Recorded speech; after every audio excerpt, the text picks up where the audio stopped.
माझं पहिलं अधिवेशन बारामती, दुसरं जळगाव, नंतर मुंबई, नाशिक, दिल्ली आणि आज हे शिर्डीचं, म्हणजे दुसऱ्यांदा शिर्डीला हे अधिवेशन होत आहे।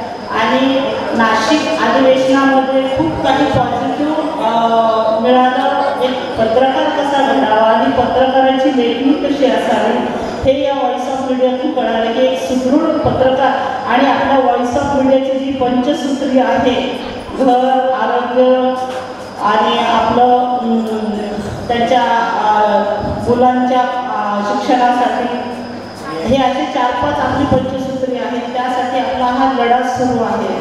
आणि विशेष म्हणजे की दिल्लीच्या इंटरनॅशनल फॉर्म म्हणजे 52 देशाच्या आपल्या व्हॉइस ऑफ मीडियाचे जे सर्व प्रदेश अध्यक्ष आणि महासचिव हे तिथे हजर होते आणि त्यांनी पण व्हॉइस ऑफ मीडियाबद्दल एवढं छान आम्हाला ऐकवायला मिळाले। त्यांचे विचार, त्यांच्या व्हॉइस ऑफ मीडियामध्ये जसे जॉईन झाले त्यांनी त्यांचे अनुभव सांगितले। आणि त्याचप्रमाणे की व्हॉइस ऑफ मीडिया ही एक सगळ्यांना बांधून चालणारी एक संघटना आहे। सगळ्यांना घेऊन आणि मिसळून त्यांच्यामध्ये एकरूप असणारी ही व्हॉइस ऑफ मीडिया आहे। आणि आज शिर्डीमध्ये आज आपण इथं पत्रकारिता कशी असावी, आपलं लेखन कसं असावं, पत्रकारितेचं स्वरूप कसं असावं, त्याचे पॅरे कसे असावे हे आज आपल्याला ऐकवायला मिळणार आहे।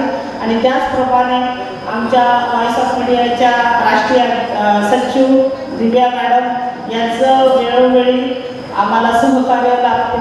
आणि कुठं चुका होतात, पण चुका आणि शिका ह्या तर आपल्या प्रत्येकामध्ये असतात। पण इथून चालता चालता आपण काहीतरी चांगलंच घेऊन जात आहोत। आणि आज शिर्डीमध्ये पण आज पत्रकारिता हा विषय कसा आहे तो आज आपल्याला 2 दिवसीय कार्यशाळेमध्ये शिकवायला मिळणार आहे। बस मी एवढंच बोलते आणि माझं भाषण थांबवते। थँक्यू।